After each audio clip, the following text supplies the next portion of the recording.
Didukung oleh rendah gula, nyaman diminum. Sarung Al-Samsi.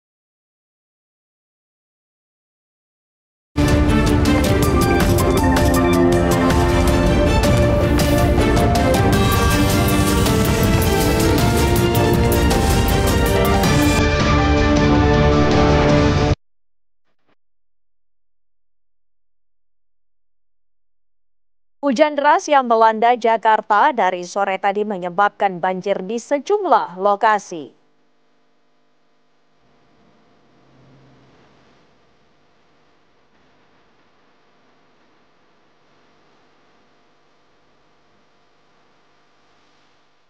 Sebuah mobil pick-up yang tengah melintas di jalur Subang, Bandung tertimpa sebuah pohon tumbang hingga mengakibatkan 2 orang yang berada di dalam mobil tewas.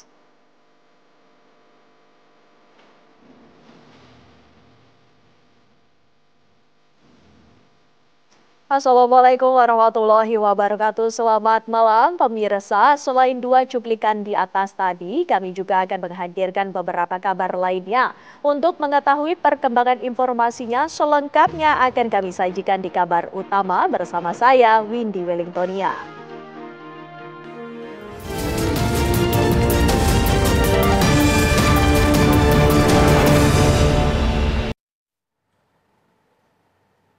Kita ke kabar yang pertama, pemirsa. Sebuah truk trailer tertabrak kereta api di perlintasan Jalan Kaligawe, Semarang, Jawa Tengah pada Selasa petang.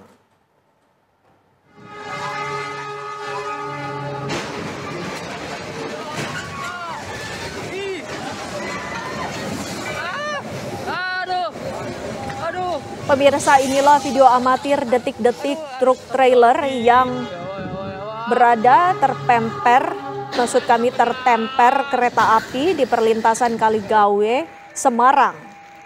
Kereta api Harina relasi Bandung-Surabaya Pasar Turi menabrak truk trailer yang berhenti di perlintasan kereta api.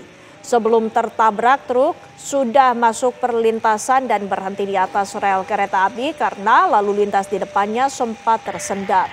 Di saat bersamaan, alarm perlintasan kereta api berbunyi dan palang pintu tertutup. Kemudian kereta api lewat dan menabrak badan belakang truk hingga truk tersebut terseret dan berhenti di seberang jalan hingga mengenai sepeda motor yang diparkir. Beruntung pengemudi truk selamat dan sempat keluar menyelamatkan diri.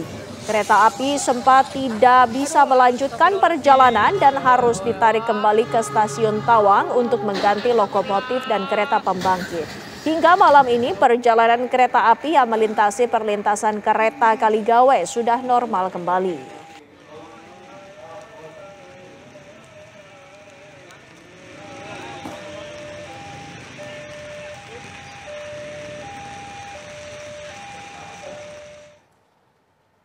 Pemirsa, kecelakaan beruntun yang melibatkan 5 kendaraan terjadi di Jalan Raya Jogja Magelang, Jawa Tengah.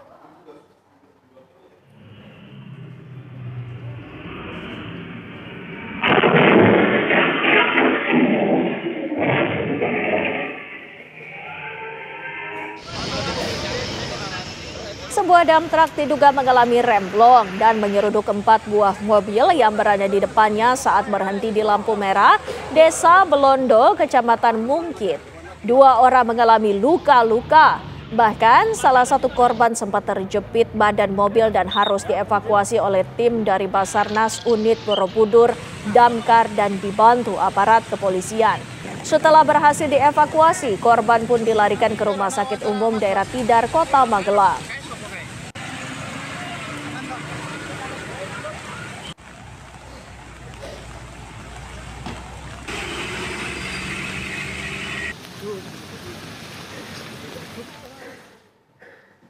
Hujan disertai angin kencang merusak bangunan rumah dan sekolah di Cianjur, Jawa Barat pada Rabu sore.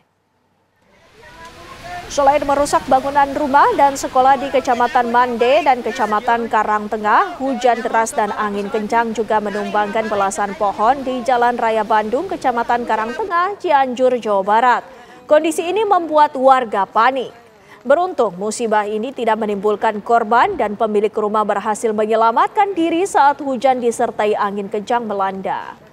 Petugas BPBD Kabupaten Cianjur masih melakukan pendataan dan masih membersihkan puing-puing sisa bencana. Pelapor yang di atas kelas juga ada jebol. Sebuah mobil pick-up yang tengah melintas di jalur Subang, Bandung tertimpa sebuah pohon yang tumbang hingga mengakibatkan 2 orang yang berada di dalam mobil tewas. Izin Pak, membutuhkan sensor Pak. Ini sementara korbannya masih di dalam Pak. Izin Pak.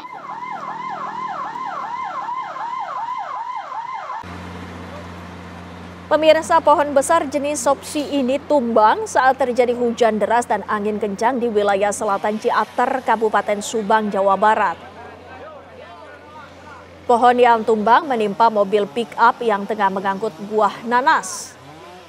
2 orang yang berada di dalam mobil pick-up tersebut tewas di lokasi kejadian. Petugas gabungan dari Polri, TNI, BPBD, dan Damkar Kabupaten Subang dibantu warga berusaha mengevakuasi korban yang tertimpa pohon. Setelah 1 jam, jenazah korban berhasil dievakuasi dan langsung dibawa ke puskesmas terdekat. Selama proses evakuasi, jalur Subang menuju Bandung maupun sebaliknya ditutup sementara hingga sempat membuat kemacetan lalu lintas hingga 5 km.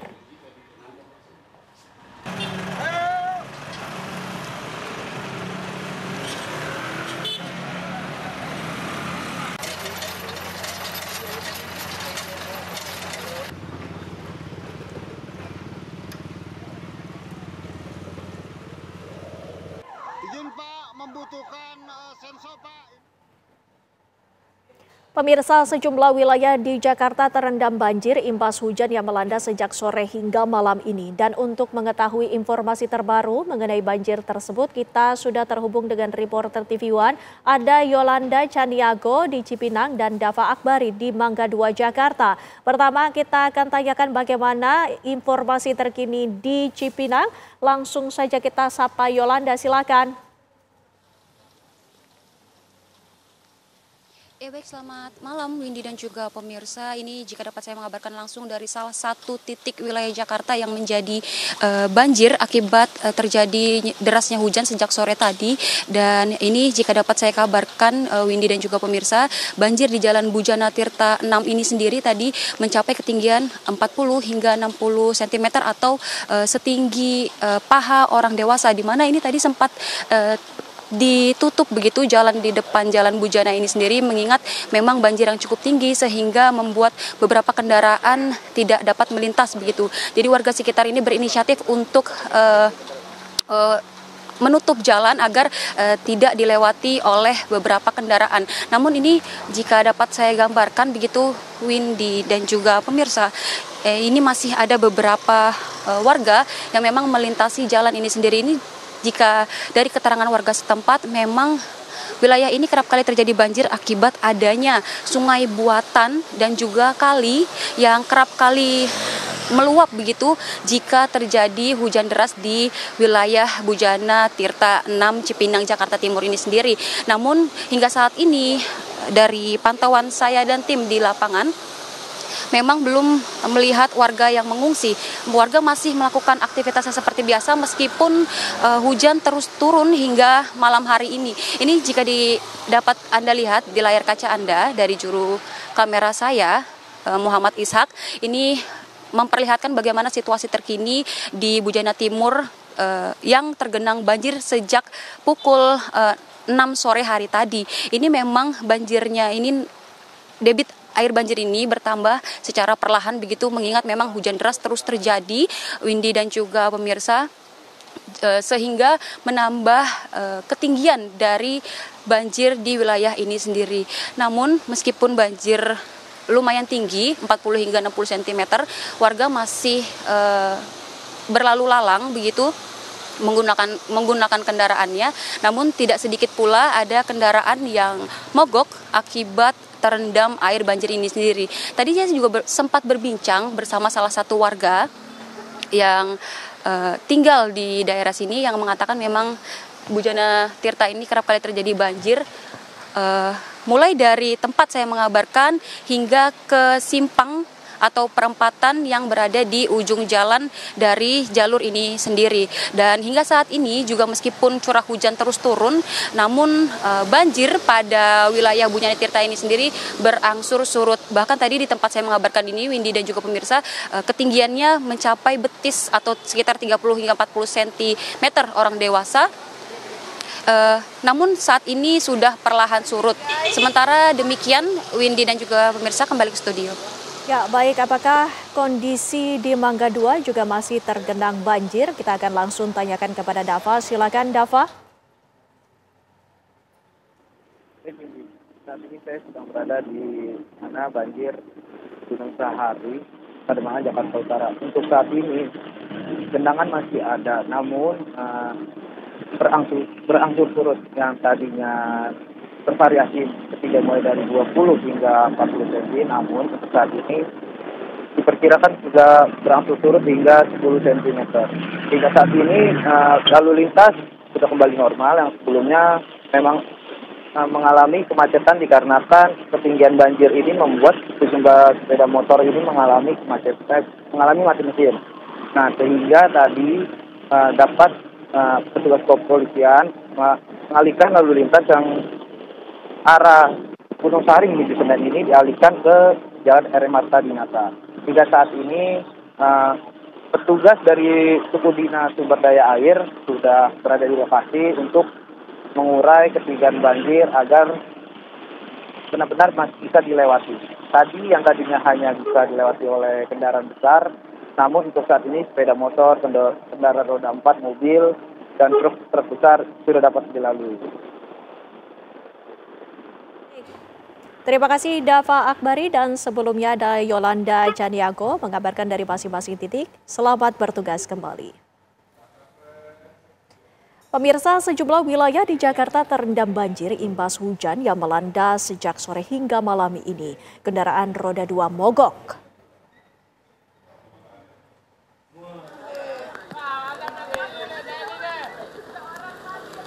Hujan terus mengguyur sejumlah wilayah di Jakarta sejak sore dan menyebabkan banjir. Salah satu wilayah di Jakarta ikut tergenang banjir hingga 60 cm di Jalan Bujana Tirta 6, Jakarta Timur.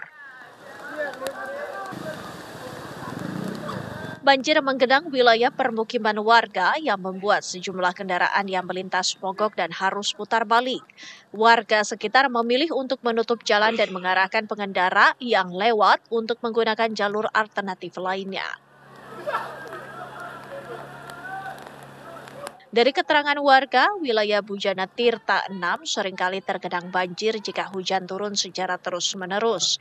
Banjir juga terjadi akibat luapan dari kali serta sungai buatan yang berada di dekat lokasi.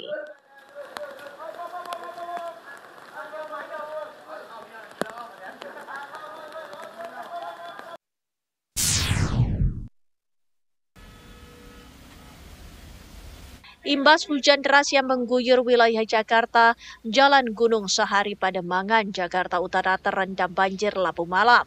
Akibatnya, banjir dengan ketinggian 20 cm ini membuat sejumlah sepeda motor alami mati mesin.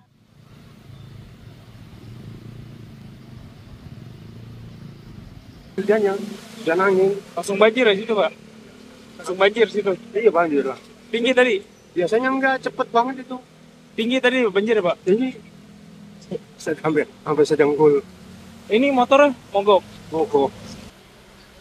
Petugas lalu lintas yang berada di lokasi mengatakan Jalan Gunung Sahari hanya dapat dilalui kendaraan besar.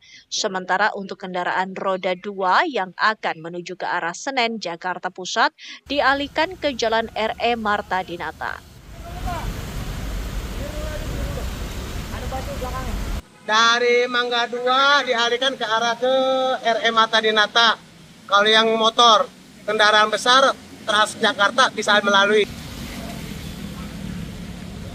Hingga kini petugas kepolisian yang berada di lokasi berusaha mengatur lalu lintas agar tidak terjadi kemacetan.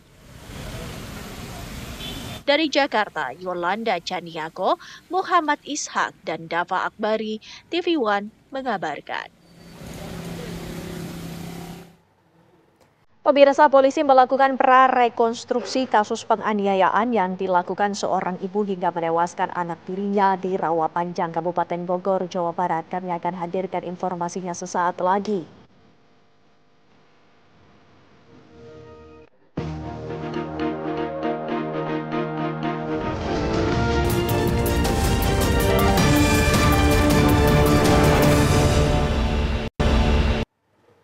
Anda kembali bersama kami. Pemirsa, polisi melakukan prarekonstruksi kasus penganiayaan yang dilakukan seorang ibu hingga menewaskan anak tirinya berusia 6 tahun di Rawapanjang, Kabupaten Bogor, Jawa Barat.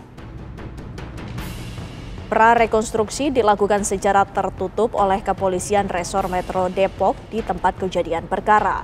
Prarekonstruksi menghadirkan tersangka tunggal yang memperagakan 20 adegan. Pelaksanaan prarekonstruksi menarik perhatian warga sekitar yang prihatin dengan nasib korban dan kesal dengan perbuatan tersangka. Diketahui pelaku mempunyai 3 anak dan korban menjadi satu-satunya anak tiri. Sementara itu, sejumlah warga mengaku sudah curiga adanya kekerasan yang dialami korban karena kerap melihat adanya luka baru setiap kali bertemu dengan korban. Namun ketika ditanya, korban mengaku luka yang dideritanya akibat terjatuh.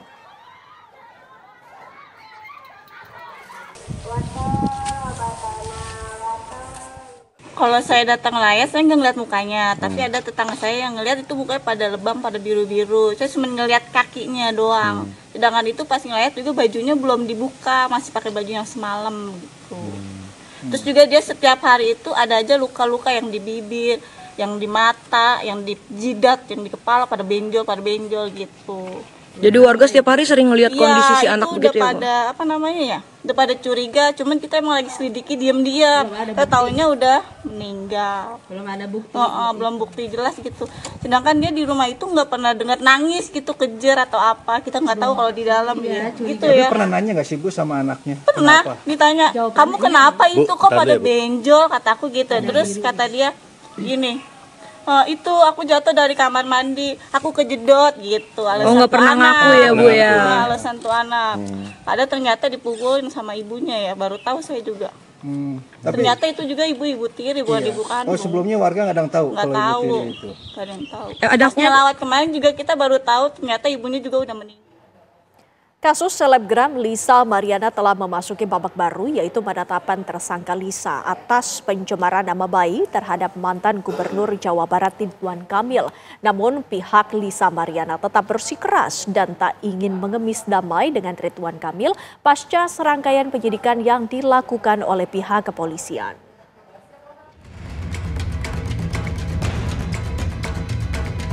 Barreskrim Polri resmi menetapkan selebgram Lisa Mariana sebagai tersangka dalam kasus dugaan pencemaran nama baik mantan Gubernur Jawa Barat Ridwan Kamil. Meski telah menyandang status tersangka, Lisa Mariana melalui kuasa hukumnya menegaskan tidak pernah meminta atau mengemis damai kepada Ridwan Kamil. Pihak Lisa Mariana siap berdebat di ruang pengadilan dalam proses pembuktian. Begini ya, mewakili klien kami Lisa Mariana, kami tidak pernah mengemis perdamaian kepada pihak Ridwan Kamil. Walaupun mereka mengatakan tidak ada ampun, masukkan ke penjara, Barreskrim ini bukan milik pelapor. Kami percaya bahwa di pengadilan akan terbuka semuanya. Dan dengan saat ini kami menyatakan kesiapan kami untuk berdebat di publik di ruang pengadilan, baik terhadap pelapor dan segala sesuatu yang terkait dengan ini. Terima kasih, itu aja. Minta damai sama sekali. Tidak pernah kami meminta damai karena yang mengajukan laporan di sini kan pelapor. Nah, di dalam hukum acara kan ada waktunya RJ. Nah, mereka mengatakan tidak ada ampun. Mana pernah kami minta perdamaian, kami selalu hadir di setiap pemeriksaan. Kami siap untuk di pengadilan tingkat manapun untuk menghadapi permasalahan ini. Sebelumnya, penyidik Direktorat Tindak Pidana Siber Barreskrim Polri telah memeriksa Lisa dan Ridwan Kamil. Usai keduanya menjalani tes DNA, menunjukkan hasil bahwa anak Lisa Mariana berinisial CA tidak memiliki kecocokan DNA dengan Ridwan Kamil. Jika pelapor dan tersangka tak ada kata damai, apa konsekuensi hukum yang akan diterima oleh tersangka? Mampukah bukti tambahan disisipkan untuk menyangkal proses penyidikan yang berlangsung? Tim TV One. Warga mencoba menghalangi polisi saat hendak menangkap bandar narkoba di Kampung Komering Agung, Kecamatan Gunung Sugih, Lampung Tengah. Meski terjadi perdebatan dan adanya upaya provokasi oleh massa, suasana dapat terkendali dan kondusif hingga petugas berhasil mengamankan 2 orang di lokasi berinisial RB sebagai bandar dan RZ sebagai pengguna. Polisi berhasil mengamankan barang bukti narkotika, diantaranya alat hisap sabu, timbangan plastik klip bekas narkotika jenis sabu. Di lokasi, petugas juga menemukan sejumlah peralatan pembuatan senjata api, rakitan, dan amunisi berbagai jenis.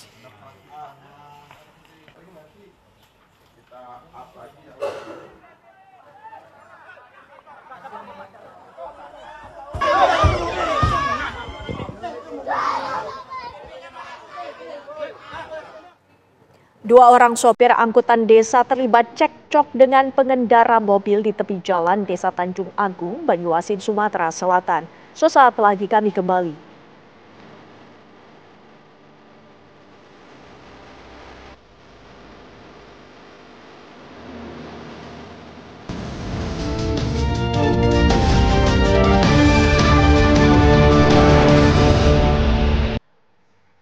Kembali di kabar utama, pemirsa, petugas gabungan dari Pemadam Kebakaran dan BPBD serta pihak kepolisian Polres Majalengka mengevakuasi 3 korban yang terdiri dari anak, ayah, dan kakek yang terjebur di dalam sumur di Blok Tanjur Wangi, Desa Waringin, Kecamatan Palasah, Kabupaten Majalengka.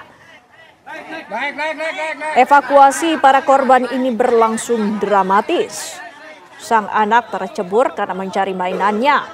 Sang ayah dan kakek berusaha menyelamatkan anak tersebut dengan ikut menceburkan diri ke dalam sumur sedalam 15 meter. Anak dan ayahnya berhasil dievakuasi, sementara sang kakek tidak bisa diselamatkan.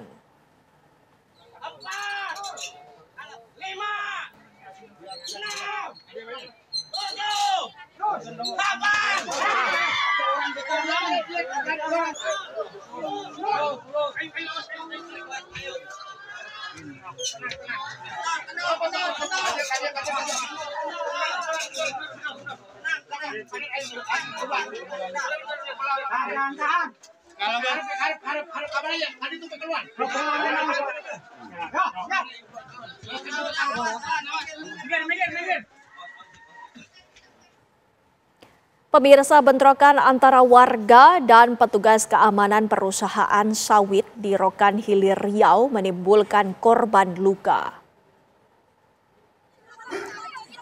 7 orang terpaksa dilarikan ke rumah sakit setelah terlibat adu fisik di area perkebunan sawit.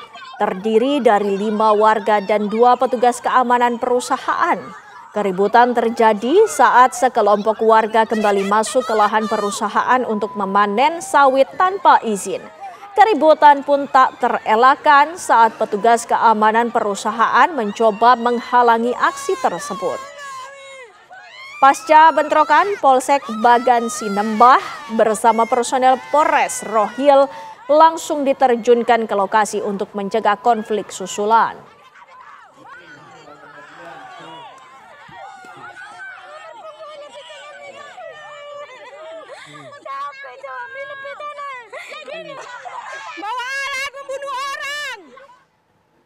Dua orang sopir angkutan desa terlibat cekcok dengan pengendara mobil di tepi jalan Desa Tanjung Agung, Banyuasin, Sumatera Selatan. Keduanya kemudian diduga ditembak, 1 di antaranya meninggal di tempat.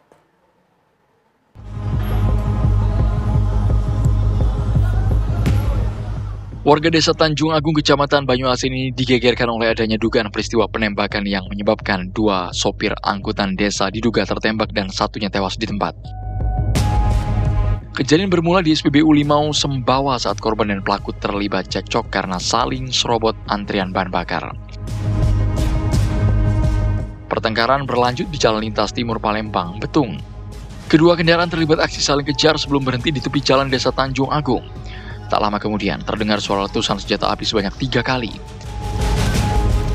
Kedua korban sempat dibawa warga ke rumah sakit, namun korban Obi nyawanya tidak tertolong akibat luka tembak.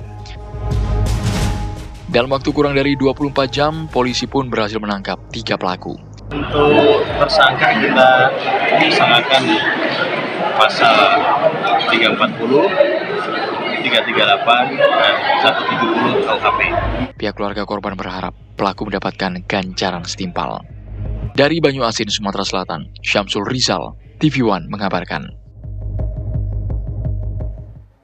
Polisi menetapkan 1 tersangka atas insiden anggota Brimopolda Jatim yang terkena sabetan senjata tajam pada final perebutan juara kerapan sapi Piala Presiden 2025 yang digelar di Bangkalan, Jawa Timur. Final kerapan sapi berakhir ricuh antara pemilik sapi karena hakim garis salah angkat bendera.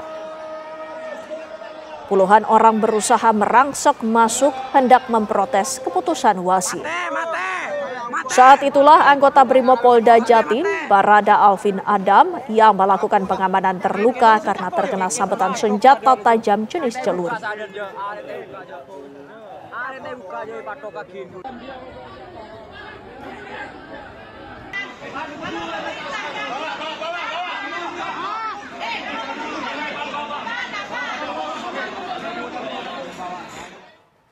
Polisi kesulitan mengungkap dugaan perundungan di balik tewasnya Timothy Anugrah Saputra karena ibu kandung korban tidak memberi akses polisi ke ponsel korban guna. Sementara itu, salah seorang calon dokter yang ikut menulis pesan nir empati setelah kematian Timothy meminta maaf di media sosial setelah dikembalikan pihak Rumah Sakit Ngurah Denpasar ke kampus. Sepekan pasca tewasnya mahasiswa FISIP Universitas Udayana, Timothy Anugrah Saputra, salah seorang calon dokter yang ikut menulis pesan nir empati atas kematian Timothy, akhirnya muncul meminta maaf di media sosial. Kalista Amore Manurung merupakan satu dari 3 calon dokter yang saat ini menjalani koas di Rumah Sakit Profesor Ngurah Denpasar dan telah dikembalikan ke kampus oleh Rumah Sakit Ngurah. Sementara itu, pihak kepolisian memeriksa 19 orang saksi dan mendalami rekaman CCTV. Saya ingin menyampaikan permohonan maaf kepada seluruh pihak yang tidak berkenan atas perkataan dalam chat saya. Saya menyadari bahwa tindakan nir empati yang saya lakukan tidak dapat dibenarkan dalam keadaan apapun. Meski sejumlah oknum mahasiswa pelaku ucapan nir empati telah meminta maaf dan mendapat sanksi dari kampus, namun penyebab korban nekat melompat dari lantai 4 gedung FISIP masih menuai tanda tanya. Selain faktor psikologis korban, dugaan adanya perundungan yang melatar belakangi keputusan korban mengakhiri hidupnya terus diselidiki pihak kepolisian. Sayangnya, polisi kesulitan untuk mengungkap dugaan adanya perundungan dikarenakan ibu kandung korban yang tidak memberi akses polisi untuk menyelidiki handphone milik korban. Rasa duka yang mendalam membuat ibu korban memilih untuk mengikhlaskan dan menolak kematian putranya tersebut diproses lebih lanjut secara hukum. Membuka dari HP milik korban, mungkin saja di sana akan bisa ditemukan informasi, tetapi dari pihak ibu menyampaikan sekali lagi, karena dari pihak ibu sudah menerima kejadian tersebut sebagai suatu musibah dan tidak mau memperpanjang lagi permasalahan ini ke jalur hukum, jadi akses untuk handphone itu tidak bisa kami dapatkan. Meski polisi masih menyelidiki dugaan perundungan yang menimpa korban, berdasarkan pemeriksaan terhadap dosen dan rekan korban, korban dikenal sebagai sosok yang ramah dan disayangi teman-temannya. Hal ini terlihat dari dukungan rekan korban kepada ibu korban saat malam renungan kematian. Dari Denpasar, Bali, Aris Wianto, Alfani Syukri, TV One mengabarkan. Gubernur Maluku Utara Shirley Joanda Laos mendatangi Komisi Pemberantasan Korupsi Rabu siang tadi. Kami juga akan menghadirkan kabar lainnya sesaat lagi.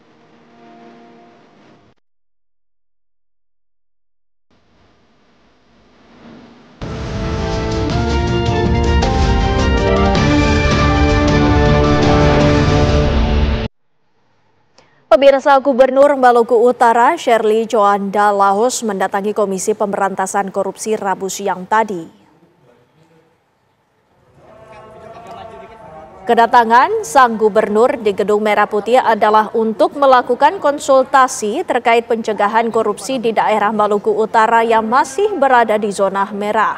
Shirley berkeinginan agar skor monitoring, controlling, surveillance, dan prevention Maluku Utara terus membaik. Salah satu penyebab rendahnya skor MCSP Maluku Utara adalah masih terdapat 300 dokumen dari 660 yang diperlukan yang belum diunggah ke sistem oleh pemerintah daerah.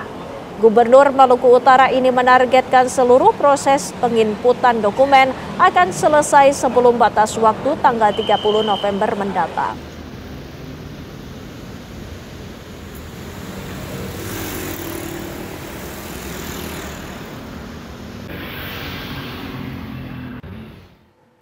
Ketua Umum Kadin Indonesia Anindya Novian Bakri hadiri jamuan santap malam kenegaraan di Istana Negara Jakarta. Jamuan santap malam kenegaraan ini dilakukan dalam rangka menghargai kedatangan Presiden Afrika Selatan Matamela Cyril Ramaphosa ke Indonesia. Ketua Umum Kadin Indonesia Anindya Novian Bakri menjadi salah satu dari 121 orang yang diundang ke dalam jamuan santap malam kenegaraan ini di samping para menteri, duta besar kawasan Afrika, duta besar negara BRICS, serta delegasi dan pengusaha Afrika Selatan.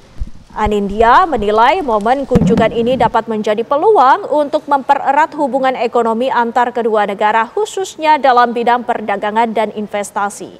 Ia menyebutkan selain hubungan diplomatik yang telah terbina sejak konferensi Asia Afrika tahun 1955, kerjasama nyata antara Indonesia dan Afrika Selatan perlu terus dikembangkan termasuk di sektor energi dan industri dasar.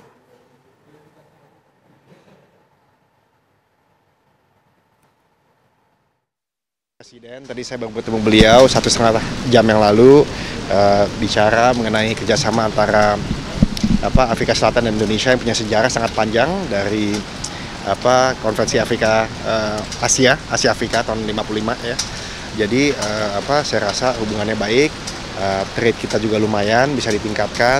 Kita banyak mengirim palm oil dan mereka banyak mengirim ferro alloy itu kayak besi ya. Jadi kita lihatlah, kita dengar Pak Presiden Prabowo bagaimana hubungan kita bisa kita kembangkan menjadi investasi dan perdagangan. Ribuan warga Kabupaten Lahat, Sumatera Selatan tumpah ruah di sepanjang ruas jalan kota merayakan Hari Santri Nasional ke-10 sekaligus solidaritas untuk Palestina. Sementara di Lombok Barat, Nusa Tenggara Barat, rangkaian peringatan Hari Santri digelar dengan doa bersama lintas agama hingga penanaman pohon massal. Sekitar 50.000 warga Kabupaten Lahat, Sumatera Selatan merayakan Hari Santri Nasional ke-10 sekaligus solidaritas dukungan untuk Palestina dengan long march sejauh hampir 3 km. Massa juga membentangkan bendera Indonesia dan Palestina sebagai bentuk dukungan dan persahabatan antara kedua negara. Peringatan Hari Santri Nasional ini juga diisi orasi kemanusiaan oleh sejumlah tokoh. Aksi ini juga sebagai bentuk dukungan kepada Presiden Prabowo yang sempat menyuarakan dukungan terhadap kebebasan Palestina di panggung PBB beberapa waktu lalu. Sementara rangkaian peringatan Hari Santri Nasional tahun 2025 di Lombok Barat, Nusa Tenggara Barat, umat lintas agama menggelar doa bersama hingga aksi penanaman pohon secara massal. Acara ini diikuti oleh umat lintas agama dengan tujuan menjaga kerukunan dan kebersamaan di tengah kebinekaan. Bagaimana kemudian seluruh agama yang ada di Kabupaten Lombok Barat ini hidup damai, hidup rukun untuk memajukan bangsa dan negara. Di Serang, Banten, ratusan siswa Sekolah Dasar Negeri Banjarsari 5 menggelar ngaji bersama, membaca Al-Quran Juz 30 di halaman sekolah dalam rangka memperingati Hari Santri Nasional. Hari Santri kali ini memiliki tema mengawal Indonesia merdeka menuju peradaban dunia. Sangat seru, menyenangkan, lalu kita juga bisa mengetahui perjuangan santri di Indonesia. Tim TV One mengabarkan. Pemirsa, kami masih akan menghadirkan sejumlah informasi menarik lainnya. Selepas jeda pariwara berikut ini, tetaplah bersama kami.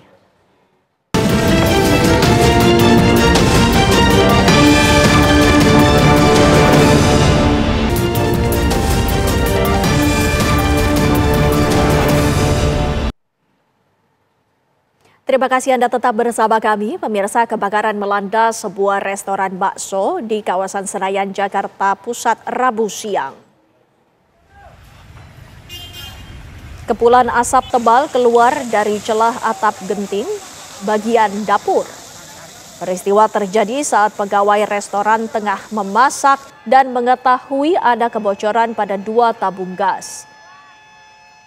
2 orang karyawan berusaha memadamkan api, namun hanya berhasil memadamkan 1 tabung gas, sementara 1 tabung gas lainnya menyala hingga membakar seluruh ruang dapur. Atap plafon yang mudah terbakar membuat api dengan cepat merambat.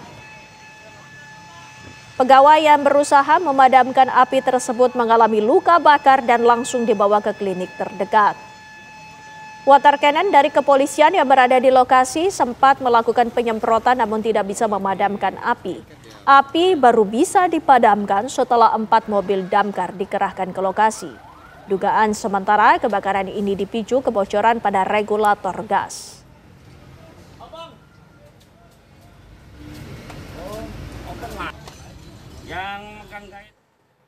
Pemirsa, sebuah gudang limbah di Kampung Bayur, Kecamatan Periuk, Kota Tangerang, Banten, Rabu sore ludes terbakar. Banyaknya bahan yang mudah terbakar seperti limbah plastik, karet, kabel, dan hembusan angin yang kencang membuat api dengan cepat membesar menghanguskan bangunan gudang.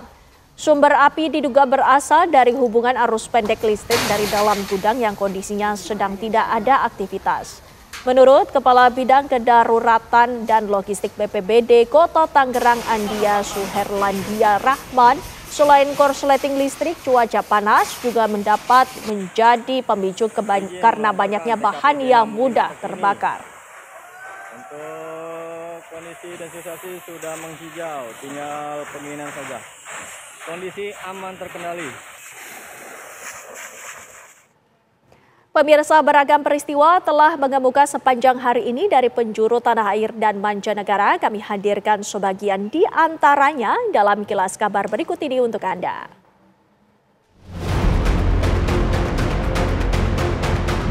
Presiden Prabowo Subianto menerima kunjungan Presiden Afrika Selatan Cyril Ramaphosa dan melakukan pembicaraan bilateral. Dalam pertemuan tersebut, kedua presiden sepakat untuk meningkatkan kerjasama lintas sektor, meliputi perdagangan hingga pertahanan. Presiden Ramaphosa juga mengundang Presiden Prabowo untuk hadir dalam KTT G20 November mendatang di Johannesburg, Afrika Selatan. Sebuah gudang limbah di Kampung Bayur, Kecamatan Periuk, Kota Tangerang, Banten pada Rabu sore ludes terbakar api. Api diduga berasal dari korsleting arus pendek listrik dari dalam gudang yang kondisinya sedang tidak ada aktivitas. Tidak ada korban jiwa, namun pemilik ditaksir mengalami kerugian hingga puluhan juta rupiah.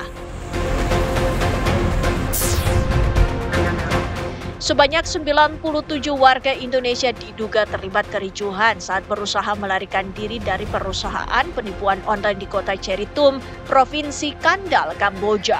Kedutaan Besar RI di Phnom Penh turun tangan untuk memberikan bantuan.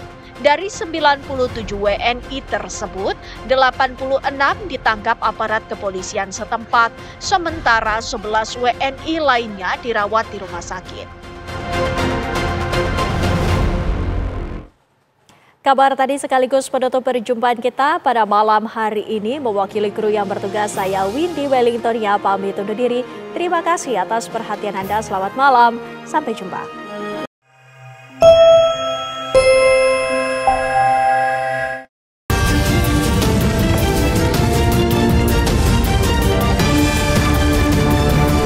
Didukung oleh rendah gula, nyaman diminum, Sarung Al Samsi.